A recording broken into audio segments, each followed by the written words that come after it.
This episode of Now This Is Lit is brought to you by Audible. Check the link in the description to get your first Star Wars audiobook free. Everyone loves free things. Click that link. Do it. This show is also brought to you by our patrons.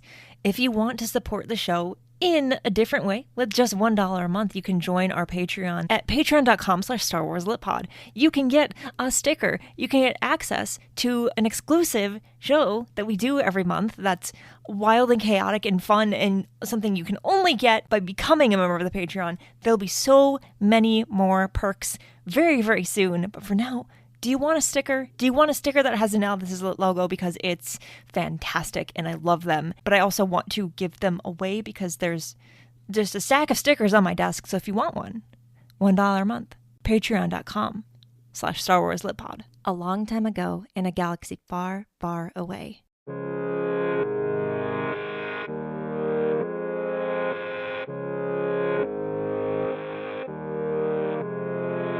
You know, it would be fun. What? Is if you said the intro. Do you know what the intro is? Like the intro, not like the Patreon stuff. Yes. I don't know if I can recite it from rote. I kind of want to hear you try. Okay. Like for me or like for you? You know what I mean? For you. You're hosting this episode. Okay. Let me see. I hear the music. I just want to see if you can do it. He's got performance anxiety. You are listening to Now This Is Lit, a Star Wars books podcast. No. No, hold on. You are listening to Now This Is Lit, a podcast about Star Wars books and the readers who just can't get enough of them. My name is Devore. I use he, him pronouns, and today I'm interviewing you. That was so close. I'm counting it. That's it. Okay. That's the intro. You did it.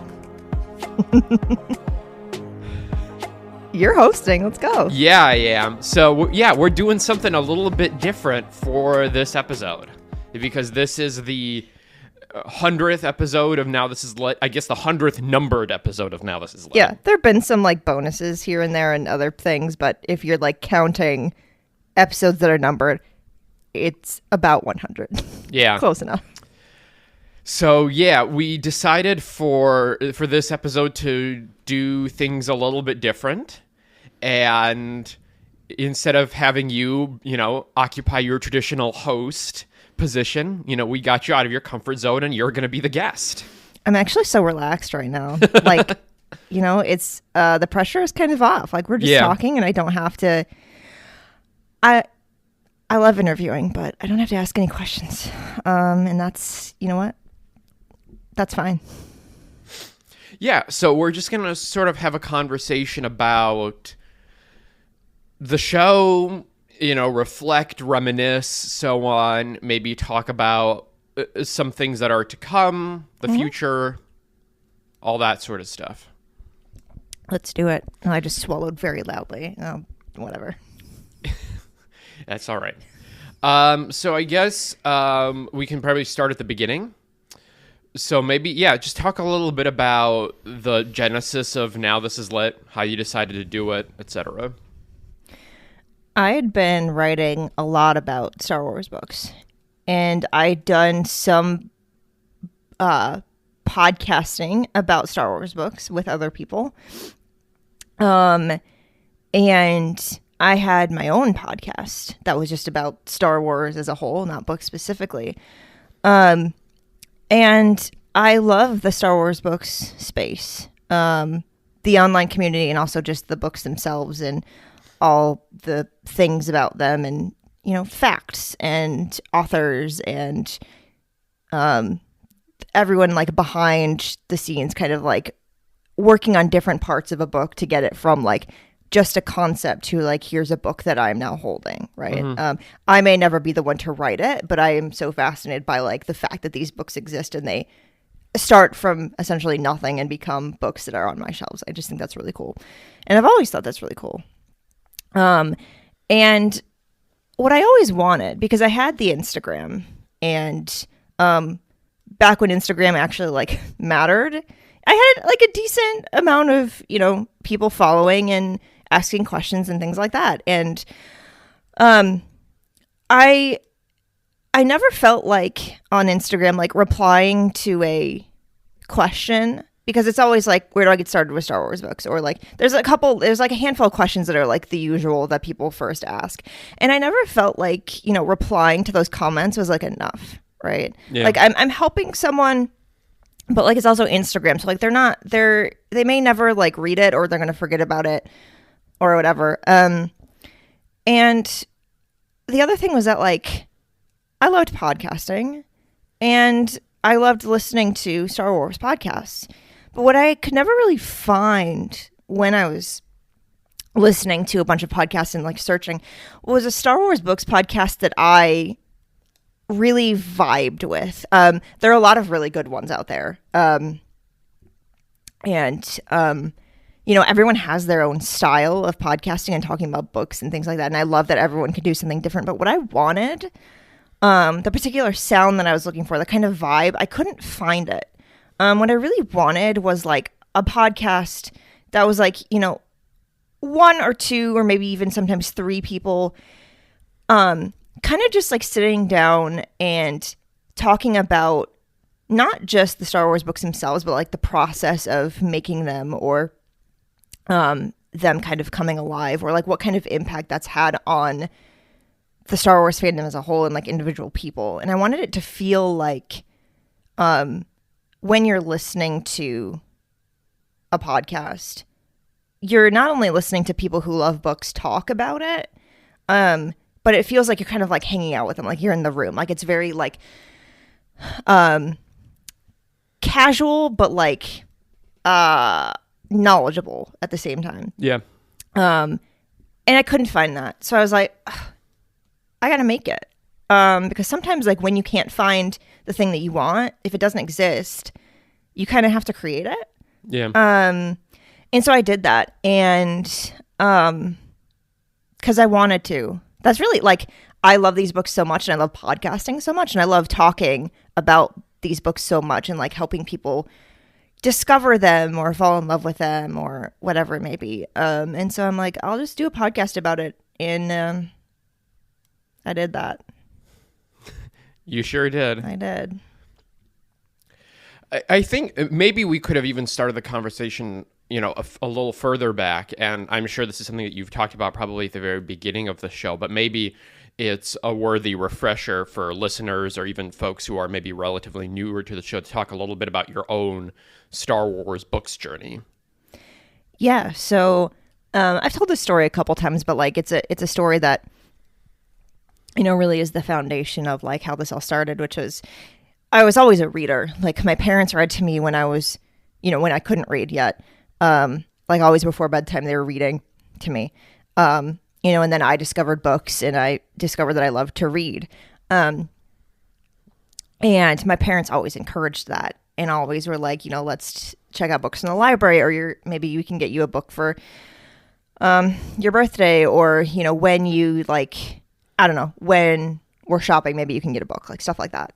I've always been like a reader, and like then I became a book collector. Like I remember in my the bedroom I grew up in, my dad had to keep putting up more shelves because I kept getting more books, and that's very on brand.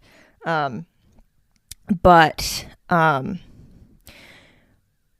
Star Wars was also something that kind of just was like always part of my growing up, because my dad loves it, and he played the movies probably like all the time, and like especially when the Phantom Menace came out, and my brother was like old enough to kind of like appreciate it at least a little bit. He would just play that over and over and over.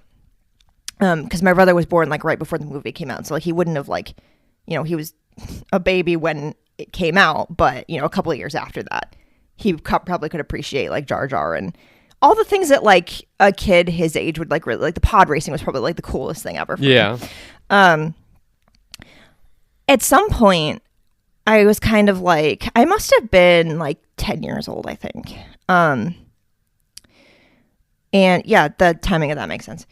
And I was like, I think Star Wars is pretty cool, but I've never seen all the movies. So I decided to just like watch them all. And I think I went, 4, 5, 6, 1, 2. And I got to Attack of the Clones, and of course I got to the end of Attack of the Clones, and this is like cool for me because like this wasn't like my dad, you know,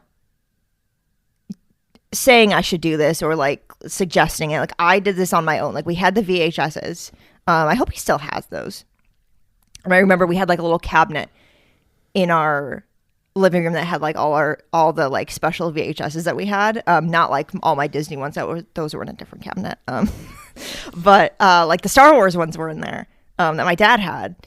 And I loved like going in there because it was like a glass cabinet and with the door and like you open it so you could like see inside it. But I loved opening that and like taking out like a Star Wars VHS and being like, I am going to watch this. And so I did all that. And I got to the end of Attack of the Clones and we all know how that ends. And I ran to my dad and I was like, Dad, I loved this movie. Let's watch the next one together. And he just goes like, next one isn't out yet. Because it wouldn't come out until 2005. Yeah. And it was not 2005 yet. It was whatever time. It had been long enough for the VHS of Attack of the Clones to come out. I don't know what year that was or how long we'd had it at that point. But it was not. Revenge of the Sith did not come out yet. So, of course, my little brain is like, what do you mean I have to wait for the rest of the story? And that was when my dad was like, let's go to the library and get you some Star Wars books. Because I don't know how many of them he'd read at that point or if he'd read any Star Wars books, but he knew they existed. And so he was like, let's go find some. And so we went to the library because that's what we did. And I remember getting one of the Galaxy of Fear books, or maybe like a couple of them at a time because they were like short. So maybe like the plan was like to read a couple of them, but I definitely didn't get the first one. I got them out of order, which is like, it really didn't matter, but I was a little old for it. You know, like those books are probably like for like grade school kids. Yeah. And I was like middle school probably at this point, but like the fact that books, something I loved, and Star Wars, something I also was growing to love, like creating my own fandom and not just being like, oh, my dad likes this, so I maybe like it too. They exist, like there were Star Wars books. Like these two things that I love were combined and they were like the same thing. And that was so cool to me. And I was reading whatever Galaxy of Fear book this was, and I was like, it's like a Star Wars movie, but a book. And I could like picture it in my head, like playing out as a movie. And for me, that was like the coolest thing ever. So I just kept reading Star Wars books. And I remember I must have gotten from Borders. RIP. R.I.P. Borders. I got one of the junior novelization trilogy, like 3 books in one collection. Yeah, books. yeah. I still have them. They're up there somewhere. I don't remember which one I got first. Maybe it was the original trilogy one. I don't know. But I remember it was like Thanksgiving. We were at my grandparents' house, and for some reason I'd gotten this book, or maybe it was Christmas, and that's why I'd gotten it. And I remember everyone was upstairs playing like board games, and I was downstairs in the basement in a corner in a chair, like flying through this book. Because again, it was the junior novelization, so probably like I was a little bit old for it, but it was so cool. It was so cool. I was like, I'm reading the Star Wars movies. Yeah, I'm reading them. And like there was stuff in the junior novelizations that wasn't in the movies. And I was like, Star Wars is so cool. These books are so cool. And eventually I got the prequel one. And you know, there was a point in my life where like I kind of like, you know, felt like I was not as interested in Star Wars. I was like growing up and trying to figure out like what other things do I care about, and plus like, you know, liking Star Wars wasn't really cool. And I thought that mattered for a while. It was because, I'll tell this story. It was because like a kid, like I had a Star Wars folder. It had Darth Vader on it. And I was in class and I pulled out the folder to get whatever I needed for class. And this kid walks past me and he goes, that's such a cool folder. And I sat there and I was like, I don't know if I want to be associated with this. I was like 13. I was 13 and I cared so much about what people thought because that's just how it was. Yeah. And I was like, I don't know if I'm going to use this folder anymore. And that kind of like, I know it. I think about it, it makes me so sad. And I was like, that just like started but of course, like I still liked Star Wars. I still read the Star Wars databank like all the time. I still was writing like Star Wars fan fiction all the time. And that's really like kind of how I really started writing actual stories, is like using the world of Star Wars to kind of like as a foundation for like storytelling really like helped me. Like I'd been writing before that, but like really kind of helped me figure out like, oh, like this is how a story works. Like this is how you write a beginning and a middle and like an end, and like here's how you do like cliffhangers and suspense, and like here's how you develop characters and things like that. I used to be embarrassed to admit that, and I'm not anymore. I kind of miss writing Star Wars fan fiction. I wish I had time. It's really fun. It's really fun because you get to play in someone else's universe. Yeah. And you can do whatever you want because it's fan fiction and no one else is, well, you can post online and other people can see it. But anyway, I didn't really come back to Star Wars. I think I read some here and there. Like, I think I read the Republic Commando books, like, maybe while I was in college, or maybe, like, yeah, I think that's when it would have been, or something. But it wasn't until, like, the Ahsoka novel came out, and I was on Facebook, and I saw a post from Barnes & Noble, and they were, like, from Star Wars: The Clone Wars, which I'd watched. I'd watched, like, bits and pieces of it at this point, because it was on Cartoon Network sometimes, and I would, like, when I was working out on Saturday mornings, they would be playing episodes. And I was like, I've watched The Clone Wars. I know who Ahsoka is. There's a book. And, of course, like, they'd started the canon over, and I knew that had happened, because, like, everyone is making jokes about it on the internet. Star Wars characters singing Disney songs and all that. That was great. Do you remember that era? Where it was, like... maybe a little bit. What was the one? I need to find this video. It was the video of, like... the Luke, I am your father moment, but like Vader like broke into a Disney song. What song was that? Oh, I don't remember. It was really, I remember watching that in my apartment at college, and I was like, this is so weird. And that was the moment I was like, I don't know. It was so weird. I was so stupid. But I was like, oh, there's an Ahsoka book. That's cool. Maybe I'll get that. And I did. And I read it, and I was like, you know what's cool? Star Wars books. And I pretty much, I read like some here and there, but it was right before The Last Jedi was coming out. Yeah. And I'd gotten my tickets for that movie in October. It didn't come out until December. And I was like, I am so excited for this movie, because I was like really getting back into my Star Wars fandom at this point. And like I was online now. So I was like, keeping up with that stuff more. And I was like, what am I going to do to like fuel my need for Star Wars while I'm waiting for this movie? Like, other than watching all the movies, I'm going to read more Star Wars books. And so that's when I started catching up on canon. I mean, I read nonstop, and I had money back then, because my rent was very cheap, and I was like working a pretty good job. And so like I just kept buying Star Wars books, and reading them. And now we're here. It's quite the journey. Yeah, but it's I've discovered in like talking to other people about this, like it's very common actually for like people to get into Star Wars and Star Wars books when they're young, and then kind of like have their like walking away and coming back moment of like, oh, I don't know if Star Wars is for me, and like going on this like journey of self-discovery and then coming back. And that's what I did. And I feel like I love it even more now than I used to. Like having like not really paid attention to it for a while. Yeah. Yeah. So if you think about all the Star Wars books you've read, Legends, canon, whatever, and you think about the ones that stand out most to you as your personal favorites, like if you had to think about like your Mount Olympus, and you had to pick some books that end up in that pantheon, what would you say, like, do you think that there are some common through lines in those books? Like, are there particular things that a Star Wars book does that makes you like it especially? That's a really good question. I think for me personally, I like action in Star Wars. That's kind of what makes Star Wars what it is. I like, like the fast-paced, like, adventuring. I like, solving mysteries, things like that. Like, the High Republic is a good example of, like, how it can be, like, a lot of different things at once. I think the Star Wars books that I like the most, I think something that they all have in common that's important to me is characters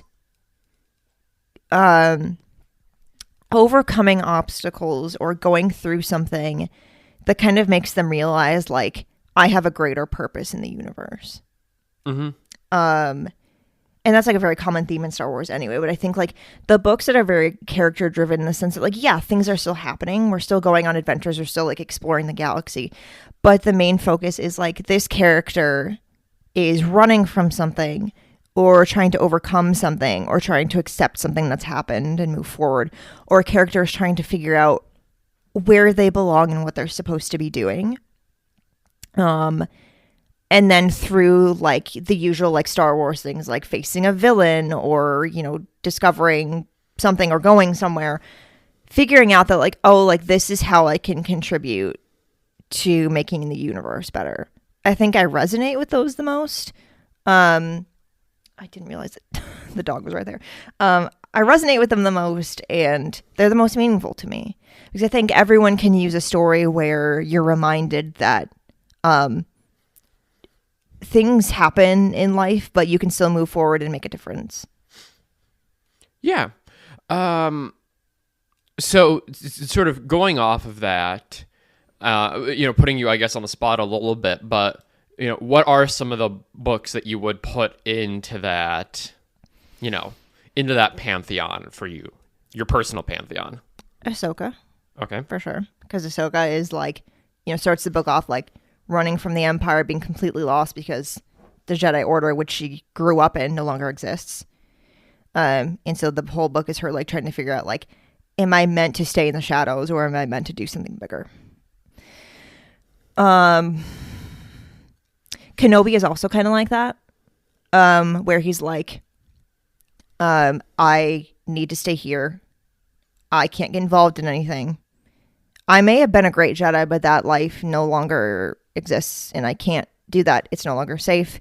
My one job is to protect Luke Skywalker and watch over him and all of that. But, you know, Kenobi being Kenobi, he gets involved with this town and these people. And even though in this book, because it's Legends, even though he doesn't leave, he stays on Tatooine, he has this huge impact on these people by the end. And, you know, completely changes their lives in like, you know, in a good way, in a way they needed. And for him, it was kind of like, oh, like I may not be able to help people in the way I used to, but that doesn't mean I still can't do that in small ways. Yeah, those are the two that come to mind, but there are a lot more, I think. I don't know if you can think of any on the spot, but yeah, those are like two that really stand out to me in that regard.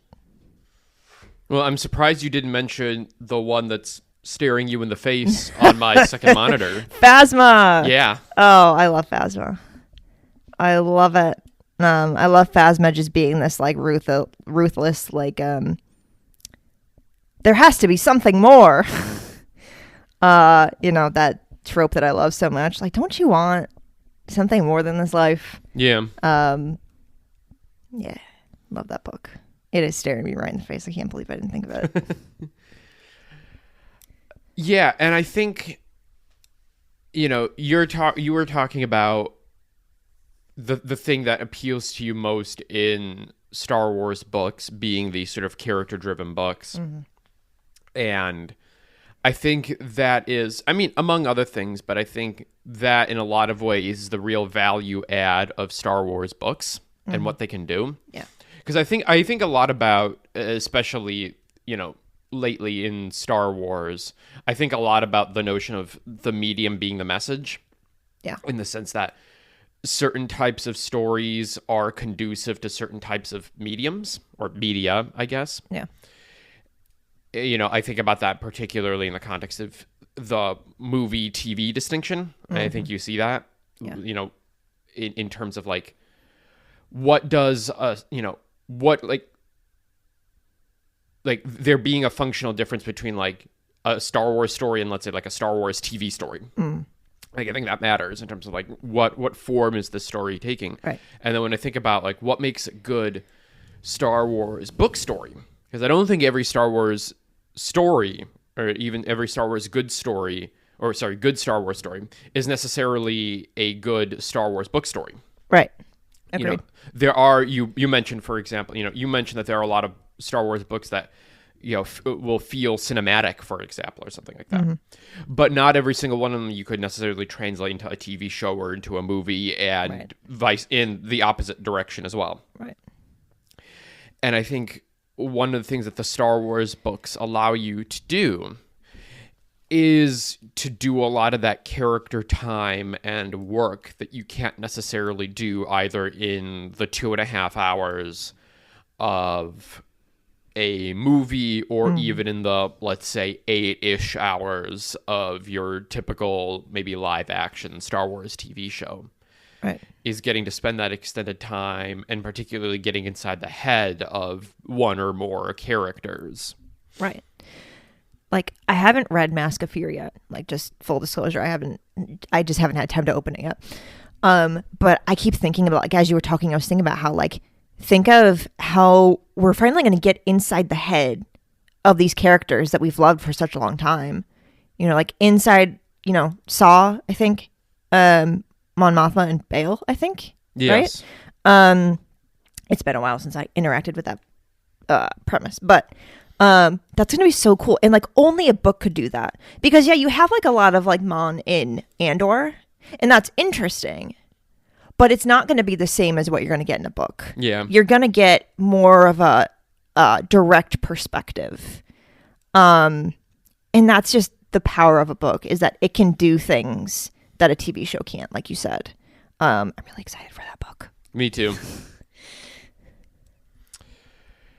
So if you think across, the 100+, I guess technically, episodes of the show that you've done so far, talk to me about some of the standout moments thus far. Standout moments.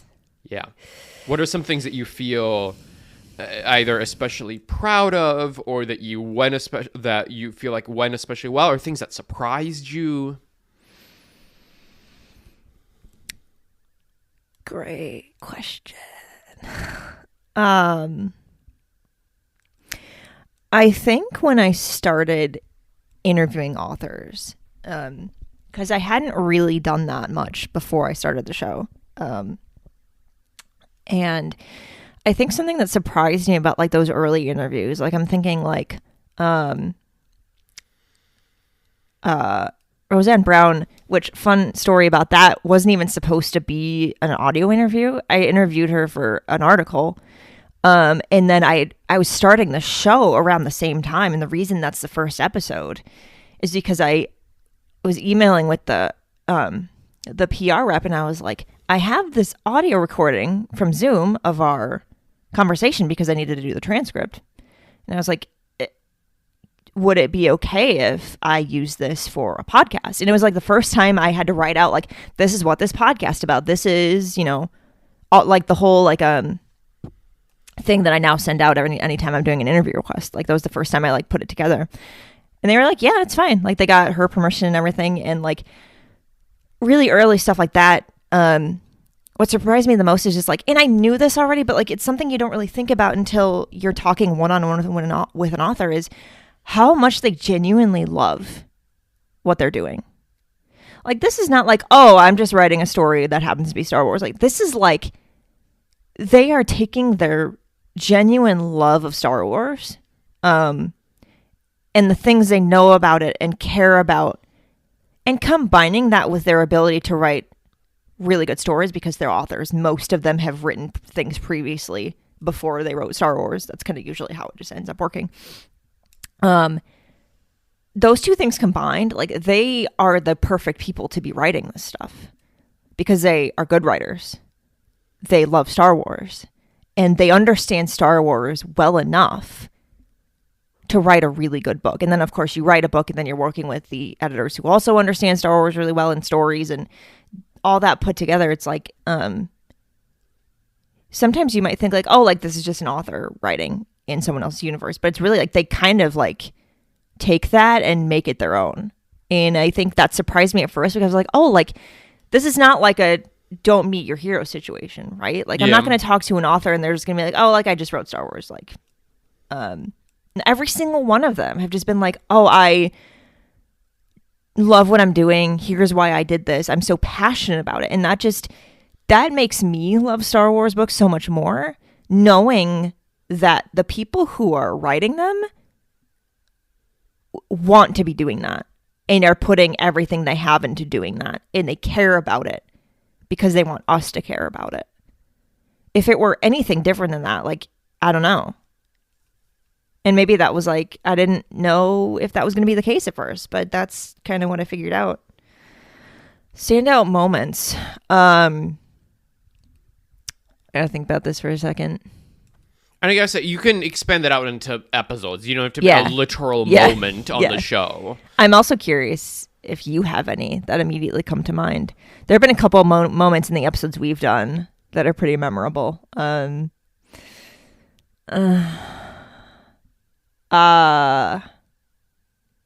Interviewing Tom from Del Rey was great. Because Tom is extremely obviously knowledgeable about not just Star Wars and not just books, but like these specific books. Like, this is what he does. I mean, like, he edits other books, but like, this is kind of what he's known for in the fandom, right? And you ask him a question about, like, you know, what was this like? And he'll just like have all these stories. And like, he's one of those people who, like, the passion for what he does kind of like comes through in everything he does and talks about. And I think that's really cool.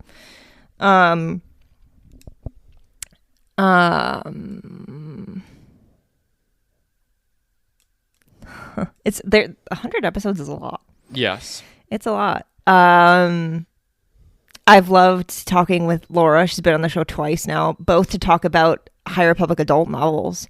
I love talking about Temptation of the Force with her, because we both highlighted specific passages where we were like, how did anyone let this be in a Star Wars book? Like, yeah. Like how, like, we both were thinking about the same things. I think that was really entertaining. I think talking to Chris Kemschel about the rise and fall of the Galactic Empire, like, that book had just come out. I interviewed him the day it came out, and no one really knew yet, for the most part, what that book actually was. Yeah. And to finally give him space to actually talk about that without spoiling it somehow, which was one of the hardest things. I think that was one of the hardest interviews I've ever done, because we were both trying to be like, oh, it's like this, but we can't actually say what it is. Yeah. And I'm not going to spoil it here either, because if you haven't read that book yet and you think it's not going to be for you, just trust me, you got to read it. That was good. That was really, really good.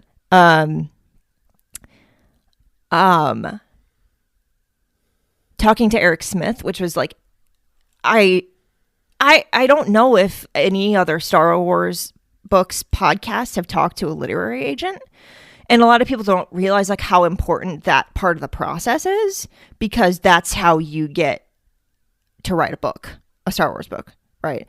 For the most part, like, it depends if it's fiction and nonfiction, but like, that's like such a foundational part of it. And like, I wanted him to talk about like, not only what is this process and why does this matter and why do people need agents, but also like him being able to give a little bit of advice about like, because he's worked with like Mike Chen and other authors who like, how, because a lot of people's question are like, can I just write a Star Wars book and like submit it? And like, the answer is no, because it's IP, it's different. I wanted him to like explain what that difference is. And like, that's knowledge I had a little bit, but didn't really have. And I wanted to share that with more people, because like, a lot of people are like, oh, I would love to write a Star Wars book, but they don't know like what that actually looks like. The answer is write a book that's not Star Wars first. But listen to the whole interview, because it's good. At the moment, those are what stand out most to me, but like, there's so like James Caan, like all the stories he had, like, yeah, I could have kept talking to him and he could have had more stories to tell, because like and like almost accidentally ending up writing a Star Wars novelization. Like, I hadn't heard a story like that from like that early on in Star Wars publishing, where it was basically like, hey, do you want to just write the Return of the Jedi novelization? Like yes. That was cool. But there's so many others. Like I remember every author interview I've ever done, and there haven't been like that many. We're like approaching 25. We're not quite there yet. Or 25 authors, not in like 25 separate interviews, because some have doubled up, etc. But I remember every single one because there's something memorable about every one. And so like, but those are like at the moment, because they are a little bit more recent, admittedly, but yeah. Getting John Jackson Miller for the Kenobi anniversary, I just happened to reach out to him at the exact right time, like when he was in between cons. And he was like, well, I have like this deadline next week and I'm going to convention, but like we can do it now. And I'm like, yes. That was a memorable one for me, mainly because you would ask him a question, then he talked for 20 minutes. I think I asked him a total of maybe 3 questions. Yeah. I had a list of questions like on my second monitor, and I asked him one question. It was a throwaway question. I think I asked him something about, I would have to go back and listen, but it was something about like, do you have like a favorite version of like Kenobi? Because there's been like a million different versions. And after he talked for about 10 minutes straight, which I don't mind, by the way, it was fascinating. I just closed the doc.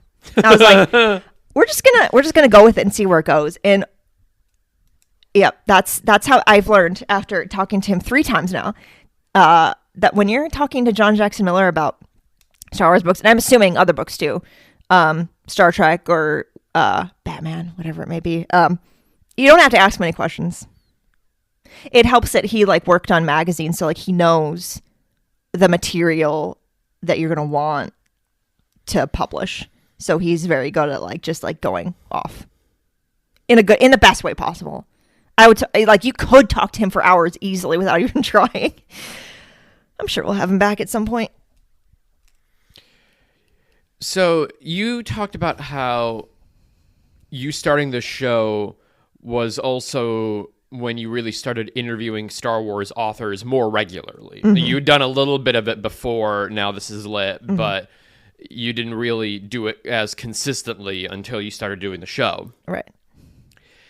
Has your approach to interviewing and engaging with Star Wars authors changed over the time that you've been doing the show? Like, are there things that you've learned or things you discovered, like, you know, doing this particular thing, you know, leads this kind of conversation, asking these questions aren't as productive, anything like that? I learned very quickly not to ask about future projects. Yeah. I learned after I think a few times to not ask even like, if you could write another Star Wars book, what would you write about? Because the answer is, I'm not going to tell you that, because either I'm going to pitch it or maybe it's already in the works and no one knows that yet. Right. So I learned very quickly, like, don't ask about the future. I almost just said something I shouldn't have. It's fun. Oh goodness. I got to remember where I am in time right now.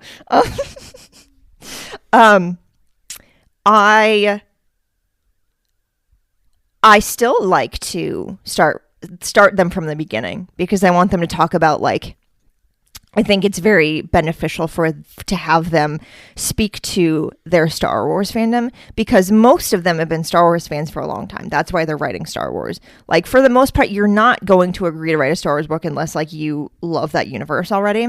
There are probably exceptions, but I still like to ask them, like, what was your relationship with Star Wars before this? And you know, the answers are sometimes like, oh, you know, I saw the first movie in 1977. Or it can be like, oh, I didn't get into it until later. Like, everyone's story is a little bit different. And I think that's interesting, because like them being able to tell a story about how it happened for them, like how they kind of got into Star Wars, you know, says a little bit about like what parts of Star Wars stood out to them so much that it's like bled into their Star Wars work. Right. You can see that sometimes in someone who saw the original trilogy and like has found small ways to like honor that in their work. Or like that can happen too with like Legends, like someone taking a Legends character name and like inserting that into a book or something. It doesn't matter. It doesn't have an impact on anything. It's just like a small way to be like, hey, remember that? That kind of thing. I think what I also really have found beneficial is to not just talk about writing Star Wars, because it's very interesting, but like anytime anyone interviews an author, they're going to ask them like, what's writing Star Wars like? And like all kind of the basic questions.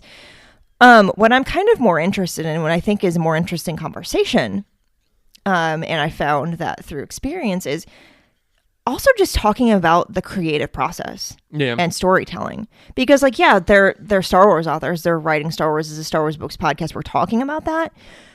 But it's so much more interesting to me to just talk about writing stories, the journeys of certain characters, the ins and outs of kind of how that's worked. Delilah Dawson ended up telling a story about how like some stuff happened when it was either Phasma or Black Spire. Something had happened, behind the scenes, and it was a whole thing. And like, that was like a whole conversation about like growth and like learning from experiences. And like, I'm not going to ask an author to tell me their whole life story, right? But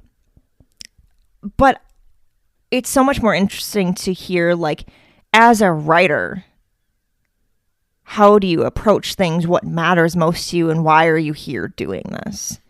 I think authors, Star Wars authors especially, like, they're going to go on a lot of podcasts or do a lot of interviews and talk about, like, what was it like writing this character or whatever? And, like, I'll ask those questions because they're still interesting. But, as a writer, aren't you just going to be inclined to want to just talk about writing and the fact that you get to write books and people read them? That's the conversation I want to have, and I think they do too. Yeah. I think you're right about that. Mm-hmm. Has the way that you engaged with Star Wars books changed over the course of doing this podcast?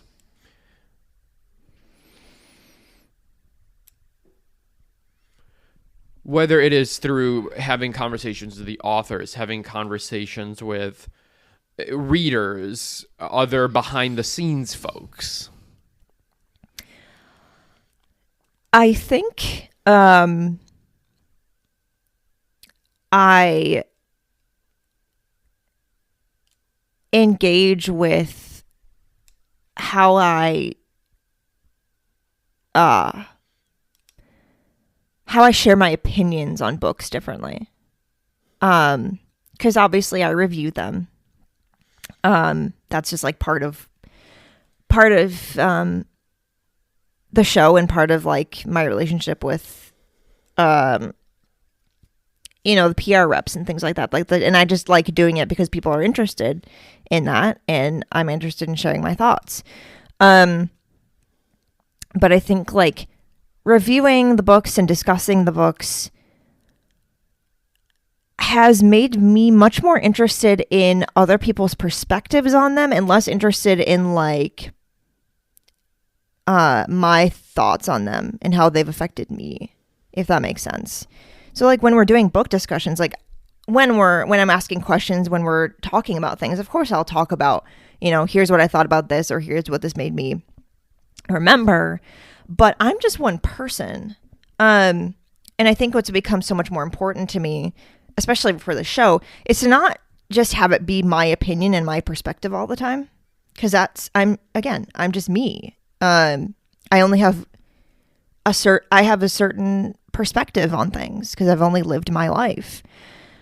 It is so much more interesting and matters so much more to me that like I have someone on, like an author or, a guest who might look at a book differently than me. And like, whether we agree on things or not, whether we both liked the book or not,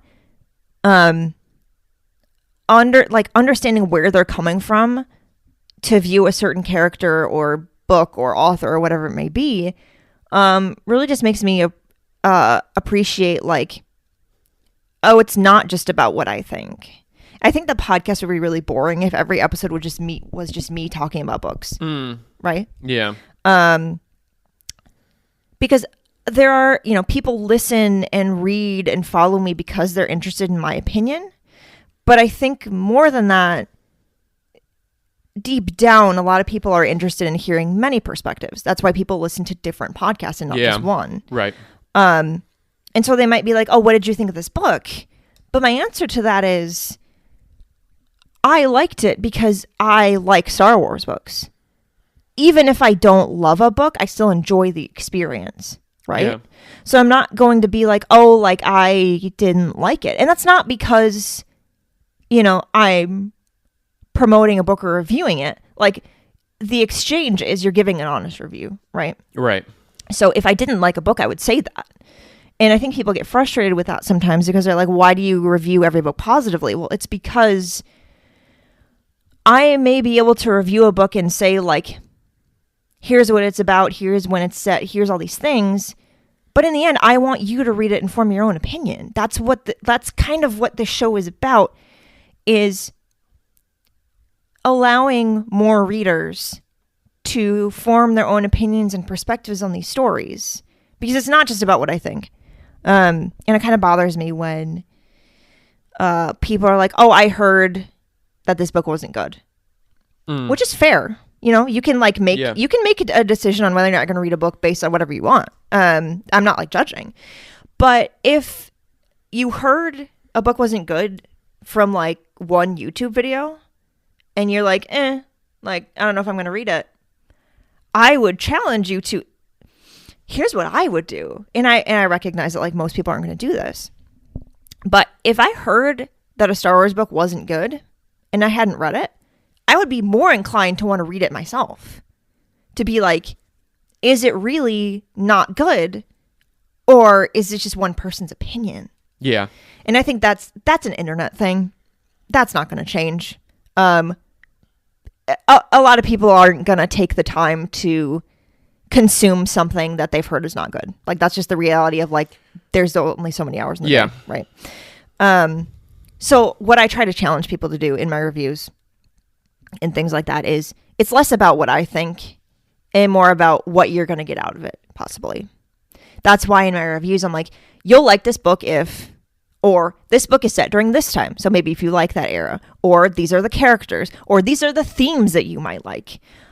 A review for me has become a lot less about like, here's what I thought about the book, which is fair if that's how you review. Everyone does it differently. There's no like right or wrong way to do it. It's become less about, oh, I liked this and didn't like this. It's more about like, if you're going to read this book, here's why you might enjoy it. That doesn't mean you're going to. Like, I have no control over whether or not you like a book. Like, right. That's not how it works. And I think I've learned a lot from that. And I think I didn't used to do that. I've told this story about how when I first read Heir of the Jedi and I reviewed it, it was all about all the reasons I hated it. And I would never do that now. Not because you're not allowed to say you didn't like a book or anything like that. Yeah. But just like the way I approach that stuff and engage with books, it's not about whether or not I liked it. It's about, here's what I know, having read the book, and I know you haven't because the book hasn't come out yet.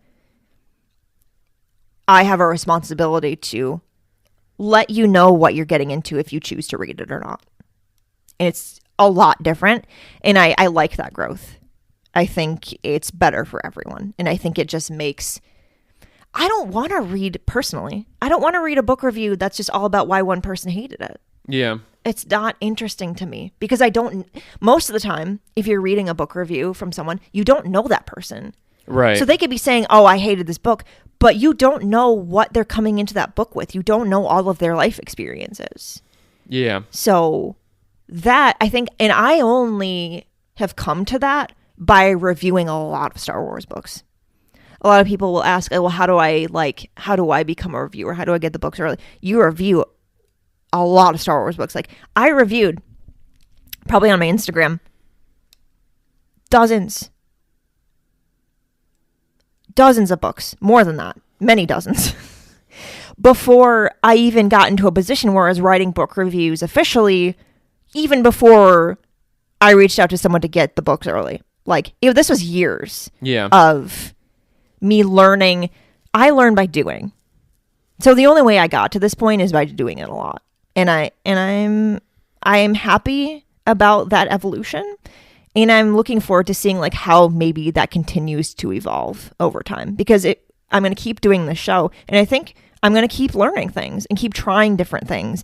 And that's going to change the way I talk about books or interact with them. I would say like if there is a downside to me reviewing books, it's that sometimes I do feel a lot of pressure to read them faster. And there isn't always for me a ton of time to go back and read them again. Yeah. So that's like the one thing I'm still struggling with is like, maybe not getting as much out of a book as I could have, but that's also that's also like part of my executive dysfunction is just like, honestly, sometimes I wait too long to read a book and I have to read it pretty quickly in order to get the review out. And it's not as good of an experience for me as it could have. And that's a struggle that I've learned that I have, and I'm working on it. Why are you laughing? I'm just being honest. I think everybody appreciates that. Just being honest. We're making progress. It's fine. Yes. So when you started the show at first, the bread and butter was, and to some degree still is, your reviews, author interviews, things like that, right? A book comes out and then, you'll give your own perspective on it. And then you might have the author on to do an interview and to talk about their process. You might have a fan on to have a kind of extended conversation about the book where you get into details. But as, time has gone on, you've introduced sort of other formats, other types of ways of engaging with books, other little, initiatives, series, however you want to call them. What has been sort of some of the favorite things that you've done in terms of kind of, pushing that frontier? I love the On Second Thought series. I love, because the joke is that I'm forcing my friends to reread books they didn't like and come on and talk about them again. That's not really how it started, but that's kind of what it's become. I've had both Drew and Brandon on to talk about books they really didn't like. Yeah. But what I love most about how that has turned out is it is not, these are all the reasons I hate this book, but instead, as a reader, this is why it didn't work for me. These are the things that did work. This is what didn't work. And this is what I wished it would have been more like. And that's not like dunking on the books. I mean, there's some like joking about that because Brandon really, really does not like Ronan, and rereading that, you can listen to the episode to see whether or not that changed his perspective. But, it turns into a deeper conversation about like, why certain people don't like certain books. And that's kind of what I really wanted it to be from the beginning, was like, oh, I read this book. The idea is not to have someone read it for a second time and they're completely like turned around on it. Like that may have happened for me, but I explained in that initial episode why rereading Heir to the Jedi, why it was different the second time, and it makes sense. So, but that's not the reason that I have other people come on to do it. I just think it's fun to be like, hey, do you want to reread this book that you really didn't like? And like, I was so surprised that, Brandon especially just like agreed immediately to do it. Me too. Because like, people are more willing to do that than you'd think, because I think people also know, I say this with a very limited sample size, but I think people also know that like the point is not to dunk on a book, but to just have a conversation about it, because people love having conversations about things they don't like. That doesn't mean it's going to immediately turn into, this book sucks. You can say that while also saying, hey, these are the things I like in Star Wars books, and here's what I didn't find that in this book, and here's why that matters. I can't wait to do more of those. It's, you got to find, the challenge with it is you got to find the right book and the right person. Yeah.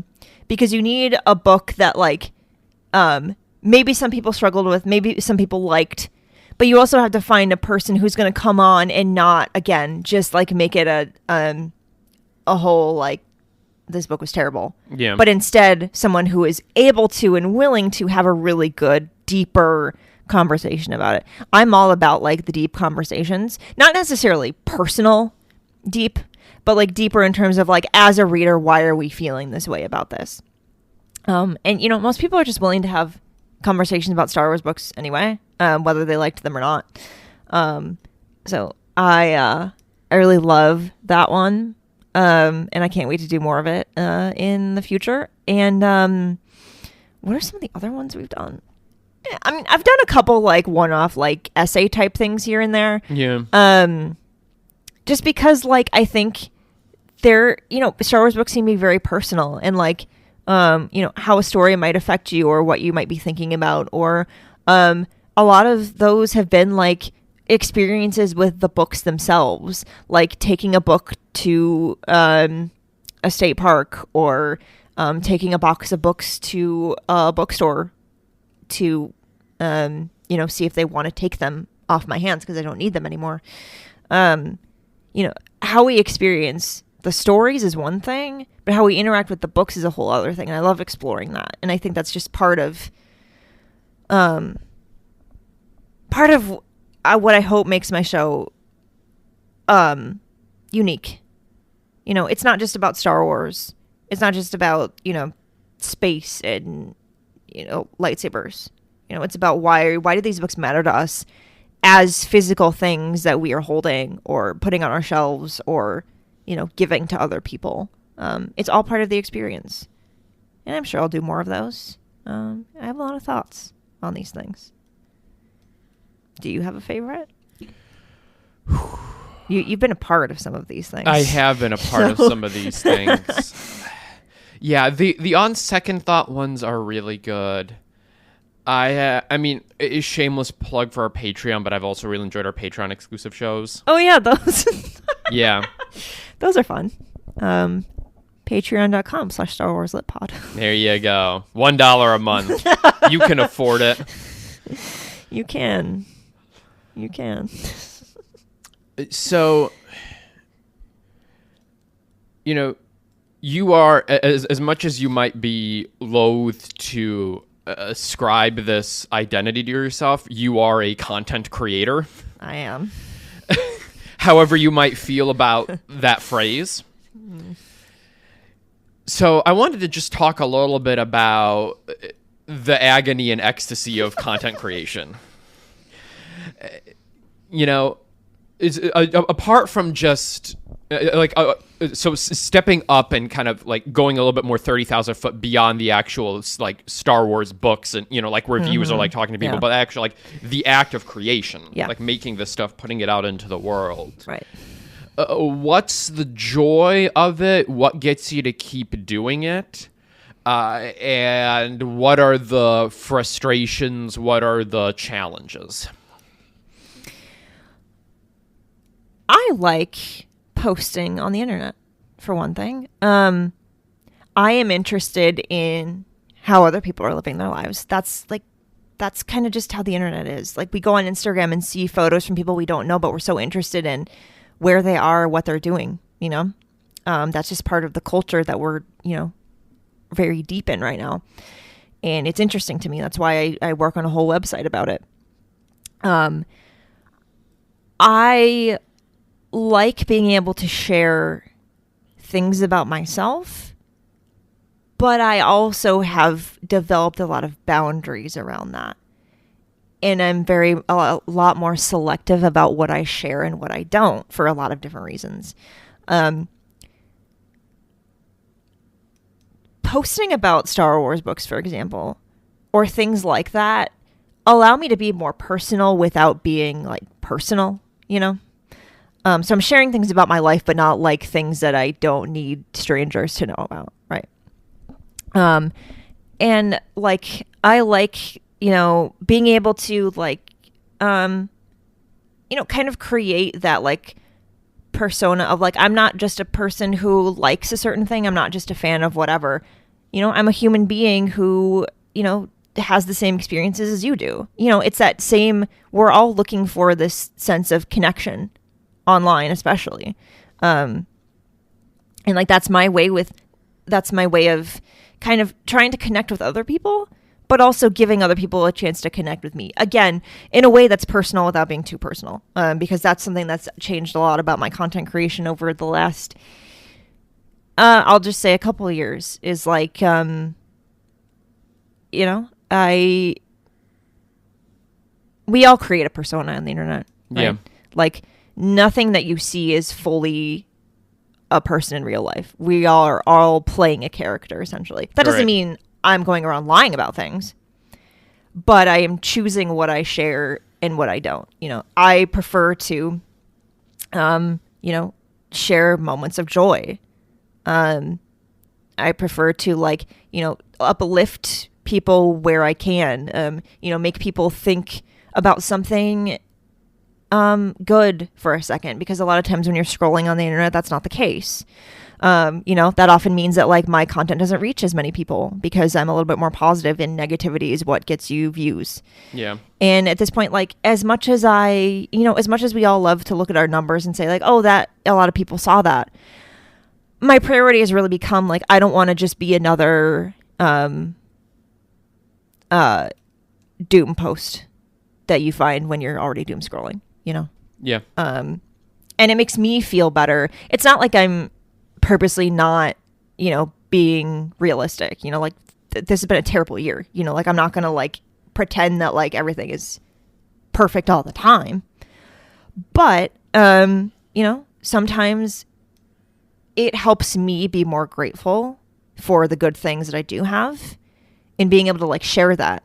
You know, whether it's a Star Wars book or something about my dog or whatever it might be. It helps me stay grounded in that, like, oh, not everything is bad. Some things are bad, but there are still a lot of good things. And I think that's just a helpful mindset to have. It's like, yeah, you have to be realistic about the things that you're trying to deal with and all that. But that doesn't mean that it's all you have to post about on the internet. And I love making connections with people. And, you know, whether that's, like, they're asking me questions, or, you know, if they're telling me something about something good that happened to them or whatever it might be. Like, it's good to feel like you're not the only person, because, you know, like, I work from home, right? I'm alone a lot of the time. And sometimes you just want to, like, remember that, like, there are other people out there also living lives, you know? Yeah, you asked about good things, right? Yeah. Yeah. Well, I also asked about challenges, frustrations, etc. I mean, admittedly, like, getting people to see my content, I'm not the only one who struggles with that. Yeah. The show numbers have gone down. If people don't see things on Blue Sky, I'm completely just not on Twitter anymore. You know, getting people to watch the YouTube, it's like, it's so hard to make sure people even know that your content is out there. Like, you have to do so much. I put so much, you know, like, doing the show is a lot of work, and I love the work, and that's why I still do it. That's why we're 100 episodes in, because I like it enough to keep doing it. If I didn't like it, I wouldn't do it. But, like, you have to post, like, every day online, if not multiple times a day, because supposedly, like, that's what the algorithm likes, and it'll show more people your stuff, and you have to do things a certain way, and, like, you know, interact with people, even if, like, you're having a day where you don't feel like responding to the same question 10 times. I get really frustrated, just, like, you know, we're trying to reach people, and, like, feeling like there's constantly this wall of, like, what gets me is, like, you could know that you're making really good content. Like, I know this episode is really good, or I know this photo is really good. Like, not that I have all this confidence, but sometimes you just know when something is good, you know? Yeah. Like, sometimes you just know, like, hey, I made a really cool thing that I'm proud of. You have to have those moments. You can't just, like, hate everything you do, even though that's, like, the reality most of the time. And I'll post it, and, like, just knowing that it's not going to reach the people it could. Because of the way algorithms are now. And other, other things. It's very, very frustrating. Content creators do a lot of work for free. Most of the work they do is for free. I don't get paid to create content. Like I have a job that's not that. That pays my bills. And sometimes it's exhausting. And sometimes like I wish I could get more money for the things that I do. Patreon.com/Star Wars Lit Pod. Sorry. $1 a month. You can afford it. But I also saw on that same note, I saw someone like post recently, or someone had shared it, that like said that like, one of the biggest frustrations that creators are having now in things like Patreon is that stuff like Patreon used to be that if you liked something someone was making, you just gave them money to keep doing it. Mm-hmm. But now it's become like a subscription service, right? Like if someone is giving you money, it's almost the expectation that you're giving them something exclusive in return instead of just like giving them money because you appreciate the work they're already doing. It has become like, oh, how many bonus shows do you have? What other bonus content do I get? You know how exhausting it is? Like, to be clear, I love the bonus shows that we do. I love the Nameless Show, if that's even what it's called. I love Skeleton Crew. I love, all the extra things I may have, the bandwidth to do in the future. Like doing more live streams and, giving you episodes early and, having like hangouts for, patrons, just like chilling, just talking about books and whatever. I love doing that stuff because again, it's like being able to interact with a community. It's good for everyone, not just me, not just you, but all of us. It's a lot of work and a lot of time. And like, there are so many creators who are making really good things who just like stop one day and just never do it again because they burn out. Because the expectations of the time and the effort that you're supposed to put in, or that you feel like you have to put in, or that you genuinely have to put in order to get the numbers you need to get paid or whatever it might be, it's too much. And it's too much for everyone. And even the people that you see that seem to be doing well with it and are handling it well probably aren't. And I'm a little bit more open about it because I've seen really good creators just like completely fall off because they were doing so well because they pushed themselves beyond the limit for too long. And I hope that never happens to me. But there are moments where I'm completely burned out and I don't know if I can keep doing it. And it's so hard. It's so hard. And I'm like, honestly, I'm surprised that we've gotten to 100 episodes. Not because I don't like doing the show. Mm-hmm. Not because I've ever wanted to quit, genuinely. Not because like I don't have so many grand plans for the show. But because there have been moments where like it's too much on top of everything else. Between Instagram and now TikTok and the YouTube videos and the podcast and, all the other articles and stuff I'm doing that's not even related to Star Wars.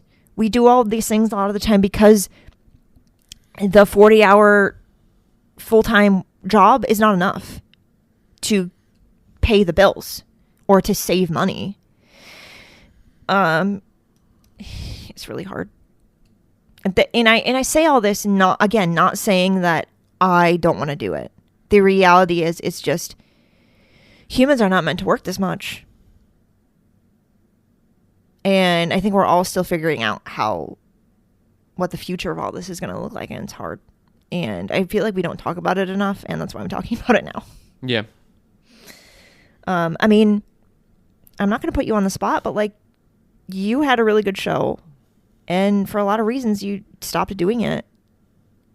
And one of many reasons is because it was hours of work. Yeah. and I'm talking like hours and hours of work for every episode, which created such a great product. But, watching you struggle to put in that work every time, like, it's not sustainable for everyone. And that's not on you. Yeah, I know. It's just sometimes you just decide, as much as I might love doing this, it's not worth the limited reward that you get. And that sucks. You know how many great podcasts and social media accounts and everything we would have if we could all just get paid to do the things that we want to do? It's turning into a whole thing, but yeah. It's hard. We may love doing it, but that does not, like, never say that content creation is not work or not a real job. Because, like, if you don't even count this show, the things that I do outside of work are part-time jobs, whether I get, like, paid well for them or not. And so if you're like, don't ever think that a content creator is not working really hard, because you're only seeing the end product. You're only hearing the edited episode or seeing the edited photo or video or whatever it may be. You don't know how much work went into that.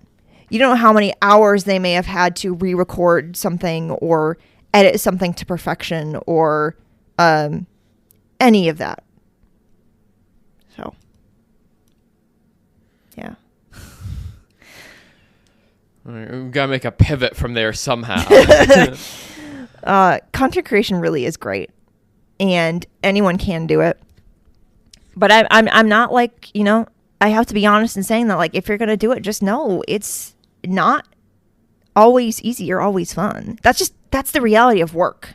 Yeah. It doesn't, like, I love making the show, but that doesn't mean that I don't have moments where I'm like, this is hard, and I'm not having fun maybe editing this particular intro where I had to say the same line 6 times because I couldn't get it right, Yeah. Patreon.com/Star Wars Lit Pod. Maybe someday I'll get to hire an editor. Anyway. $1 a month. You can afford it. Inflation's not that bad. Stop it. So we've done a lot of looking back in this episode and in our conversation. Sure have. But Sorry. But maybe, to close things out, we can do a little bit of looking forward, particularly, let's just say, like, to the next year.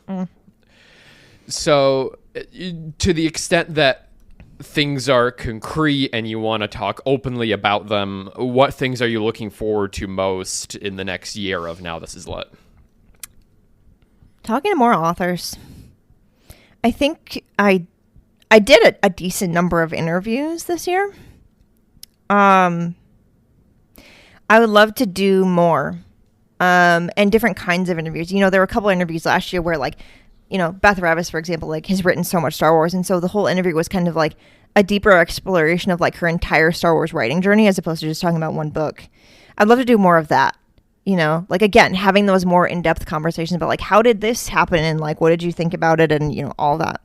And not even just authors, but I just love to do more interviews in general. Like, I've loved the interviews that I've done with Star Wars creators that are not authors. Jake Bartok, Eric Smith, if I'm forgetting, Mark Thompson, if I'm forgetting anyone else, there's been a lot of episodes. This year in particular, it's felt like a lot of episodes, but that's because I didn't miss one. There were some bonus episodes, but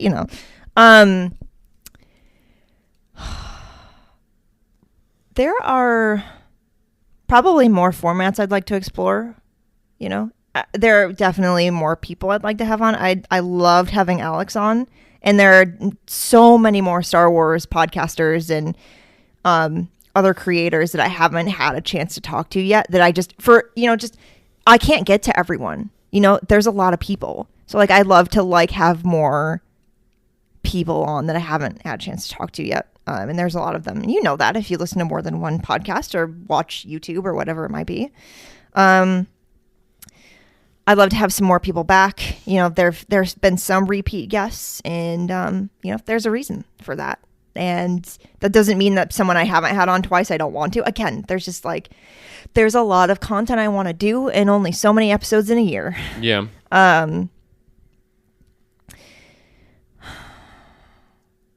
I would love to be able to do more shows, more different kinds of book discussions. That's kind of like its own show within a show. However, executive dysfunction. We'll see if I can get a better handle. It's also a matter of like, how much can I do? Yeah. What I struggle with most, and again, what I'm working on figuring out is like, I want to do all these things, but the reality is like, I'm one person. So, you know, like, can I have you guest host more episodes? You know, if there's like a topic or a thing that you want to explore or someone you want to talk to, like as my producer, like, can I hand the mic over to you every once in a while? You know, because this is the first time I've done that. And like, you seem to be having a great time, you know? I am. Yeah, I you weren't going to say it. You're not in the middle of the episode. You don't know. You could be lying to me. You wouldn't do that. No. But also, I would never know. I wouldn't.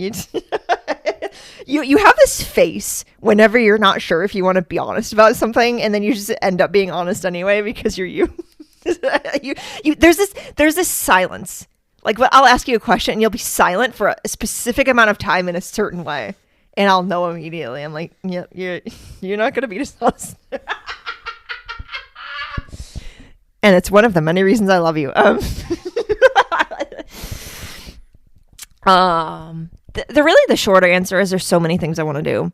What I'm looking forward to most is maybe being able to do the show and not struggle so much.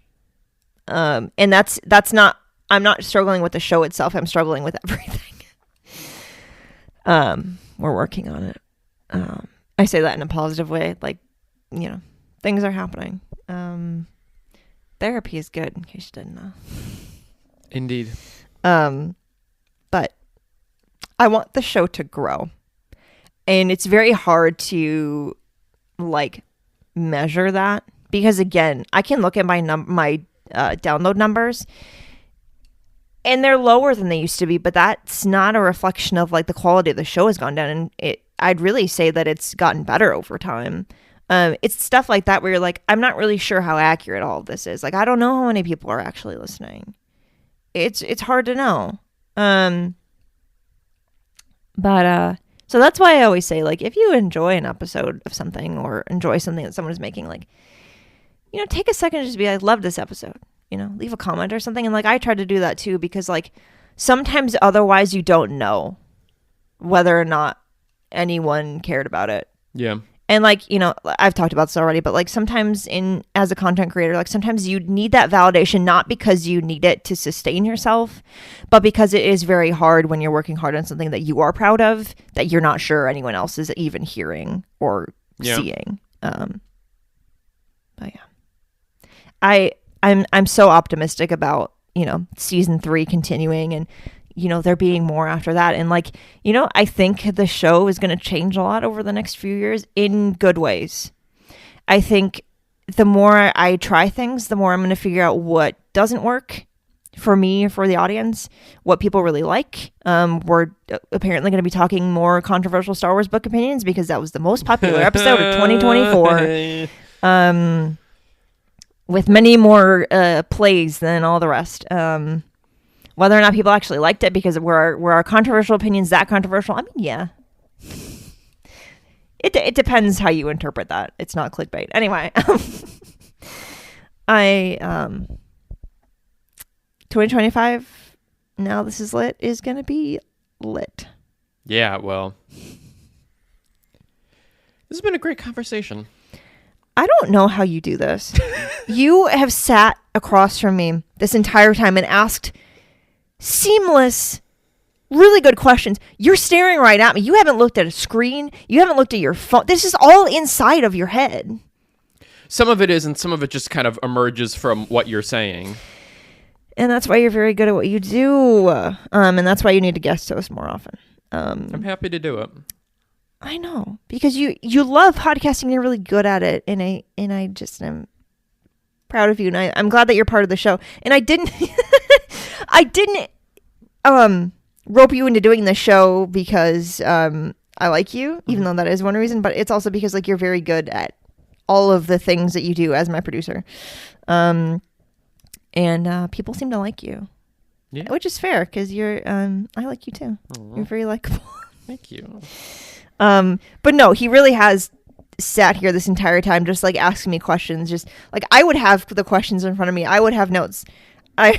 He's just, you're very smart. Anyway, I also had a really good time. I don't love talking about myself, but what I do love talking about is my process and things about the show that you might not know why they are the way they are. And I think that's important. I think people like to hear that, and I like to voice it.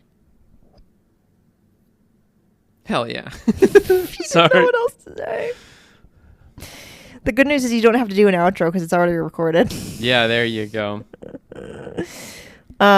Genuinely, thank you for listening to the show, whether you've listened for 100 episodes or one episode. I love making the show. I would make it whether people listen or not, but knowing that there are people out there listening does make it worthwhile. Just to know that I talked about the reason I started the show. I want, more people to love these books and discover them and pass them on to other people. And like that can't happen if I'm not reaching people. And the fact that you're listening and you've maybe listened for a while and you're continuing to listen, it matters. So thank you for getting us one way or another to 100 episodes. And in the next few weeks, there's the best books of 2024 to look forward to, and our reading resolutions for 2025, and more reflecting on the year of Star Wars books that we've had. And this year on the show has been, we started the Patreon. It's that we started the Patreon a year ago. I know, and I'm so glad for everyone that's there. But if you're not there and you're listening, we appreciate you too. I don't ever want you to think that just because you can't give $1 a month, it doesn't mean that you don't matter. Everyone who listens matters. You are just a number to me because I don't know all of your names, but like if I knew all your names, you would be more than a number to me. Should we stop talking? This has been great. It has been.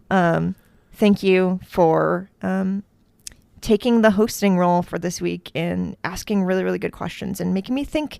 It made me think a lot more about like, what are the parts of the show that matter most to me, and how has that impacted other people in a good way? Yeah, I'm glad to have done it, and congrats to you, because at the end of the day, I've been a part of this show for, I don't actually remember when I got on board officially. It was right before season 2. Okay, it was right before season 2. Yeah. But I mean, really, the show has been built at the end of the day on your blood, sweat, and tears. Like that's why we're at the 100. Sometimes episode. Literally. That's why we're at the 100 episode mark. And like week in and week out, like I've seen, because we live together and stuff. Like I see your sort of commitment to doing all the grunt work of content, like all the unsexy stuff. Yeah, there was a lot of it. Yeah. And yeah, it just ultimately comes down to, the love of the craft that you have. And that comes through in the things that you make.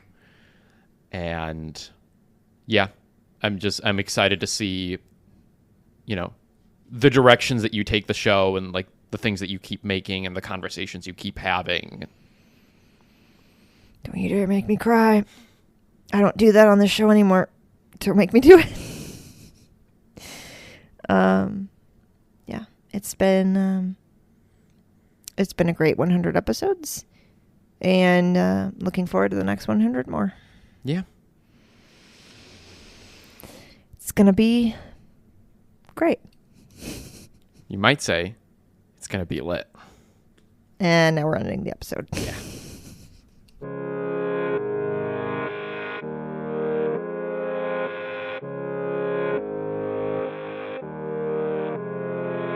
Now This Is Lit is part of the Faraway Fandom Network. It is produced by Devor Montum and written, hosted, and edited by me. Jose Jimenez designed our podcast art. You can keep up with the show on Substack at Now This Is Lit, and find the show wherever you get your podcasts. There are so many ways you can support the show, and all of those ways are linked in the show description. The newest way is to become a member of our Patreon. For $1 a month, you can get access to an exclusive show and a sticker. And if we get 500 people to support the Patreon per month, I can hire an editor. That would be great for me, and maybe for you too. So if you'd like to support the show with just $1 a month, you can do it that way.